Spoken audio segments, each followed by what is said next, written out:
Alright guys, we're back. Finally got my parts back from the machine shop. It's been, you see, like 5 months since I've made a video. I think the parts are at the machine shop for about 4.5 of that. And I just picked them up on Wednesday, day before Thanksgiving. Today is Sunday for me. Show you what I got, what I had done, and then everything's basically the same setup as it was, just a few small changes just so I can throw some more power at it. So block is obviously still D15B block, same thing. I had the machine shop drill and tap the block. They ended up actually putting time certs in it, or not time certs, helicoils. I wanted them. I didn't know that they were going to have to do that. If I would have known, I would have had them do time certs. They actually think that the time certs are better.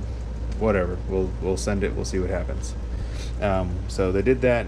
This is the new stud versus an old. I'll grab an old one real quick. So that's the 11 mil. These are the studs from a SRT4.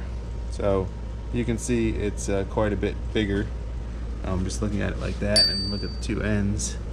11 mil versus 10 mil it's a pretty good size difference. So there's that. That's gonna be our biggest thing. Is that while I was there, I also had them do O-rings. You can see it's O-ringed right on the outside of the edge of the sleeve, and basically where the sleeve meets the aluminum is where they place the O-ring, so that you don't have any interference issues, and it's not going to crack your sleeve or anything like that. So that's kind of where you want to put them if you're going to put them in. Don't put them too close because you will break the sleeve. And then everything else the same. If you've seen it in older videos, it's got a block guard in it. I've been running block guards for a long time. I get a lot of questions about whether or not people should run a block guard or not run a block guard. It's up to you. I've been running a block guard for probably at least 10 years. Never had an issue from a block guard. I like to recess them a little bit. You can see if they're down. That way I can get water flow all around the jacket there and get good flow to the gasket. I normally install them. I pretty much always do a 75.5 millimeter bore on these Vitara builds. So I put them in, then have it bored. That way if it distorts the cylinder at all, it gets bored out. Other than that, the block is all the same, same girdle, everything. I got to clean everything up before I actually assemble, but just wanted to give you guys an update. I know it's been a while. Rods and pistons, all that stuff is fine. I actually am going to replace the pistons though. After I was looking at them a little further, very hard to see. I don't know if the camera will even focus on this, but let me see. Right in that corner, man, very difficult to see, but right in that corner there's a tiny little crack on the pistons, and almost every one of them has that on at least one side. This one has it again on this side. Let me see if I can get an angle where this is visible. Yeah, you can see it just barely right there on that corner, real lightly cracked right there. I don't think it's an issue, but rather than send it back again and try to make more power for another $100 set of pistons, we got another one. So that's pistons and rings for those people that are curious about doing that. This is how they come. I'll just open one up for you. So here, let me put this down right here. So they come in a box just like this. I think I paid 96 bucks or something, I'm not positive. And then this is how they're packaged. So pistons and a ring set. These are NPR, Hastings, whatever ring set they come with is fine. I've never had an issue. I run both. And then pistons come in these cute little bags, and a pin stuffed inside. So you got piston, pin, ring, and then clips are in here somewhere. We got C-clips. Somewhere there's a bag of C-clips. It's probably stuffed into one of these pistons. Anyway, so pistons, rings. That's all the rings. First, second, oil rings. So I will just replace those because they're cheap enough. And this setup has a 19 top ring, 21 bottom ring. I'm actually going to open that up a little bit because I plan on trying to make more power. So I'm going to open that up to probably a 21, 23, just to be safe. Another 0.51 gasket. This part number. I don't know if any of you guys have actually looked at my breakdown video. All that stuff's there. All the crank, everything was fine. You know, you see, you know, the bearings, everything from the old setup, everything was fine. These are main bearings. There was nothing wrong with it. It just, I took it off and tried to put a thinner gasket on, and then ever since I did that, I wasn't able to get a gasket to seal again. It wasn't like I was having head gasket issues. It's just because of how hard I torque the motor. I torqued the motor so hard. I was putting, what was I doing? I was doing 20 foot-pounds, then 40 foot-pounds, then a 90-degree turn, and then another 45-degree turn. So, I mean, I was probably well into the 100 foot-pound range of torque.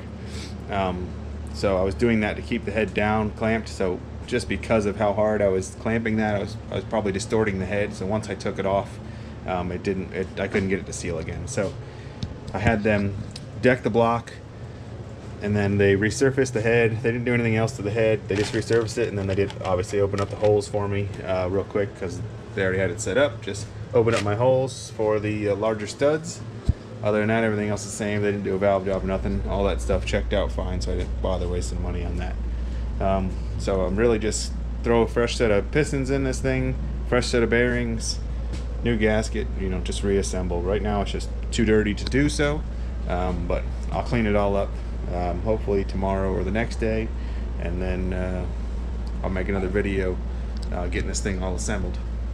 For the people that are more curious about the studs, these are like I said, from a SRT4 Neon, and that's the part number. And it is a different thread. This is a 11 by 1.5 instead of a 10 by 1.25. So the pitch is a little different as well. So it actually has coarser threads, and then you know, should actually have a little more bite as well. So they, you know, you saw that picture of them next to each other. They are very similar in length. That's why I ended up going with them. I was trying to find something that was similar enough to be able to use. And as you can see, you know, that's about even there at the top. You see that the amount protruding there that would come out of the head is about the same distance in depth wise, and then the shank here is just a tiny bit different. You know, we're talking 1/8 of an inch, something like that. Maybe 3/16 difference in length. It's really not much. The stud sticks over the top of the head plenty to make that work. That's not going to be an issue at all. So, you know, like I said, they're pretty similar style. It's pretty similar length. Everything's the same. So just bore the block, bore the head a little bit, or drill the block, tap it, and then you know, you're going to end up needing to go either time certs or helicoil to get enough bite on that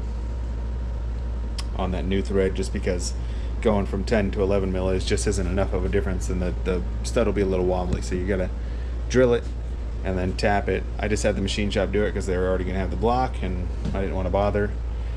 Some of you guys know from, if you follow me on Instagram or anything, I just moved. That's why I'm in a shed now and not in my house. You know, my new house has, or not in a garage. You know, my new house is set up here with a shed, so it has a garage as well. But this is air conditioned and whatever, so I'm using it. Obviously, if you're in Florida or not in Florida, you don't need air conditioning.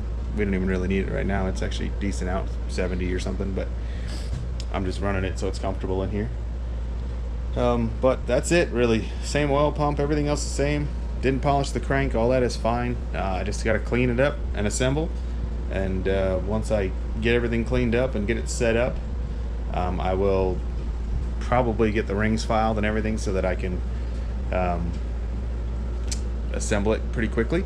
And I'll probably grab a video of doing like maybe one ring set and show you guys, because I know I didn't show that in the last one.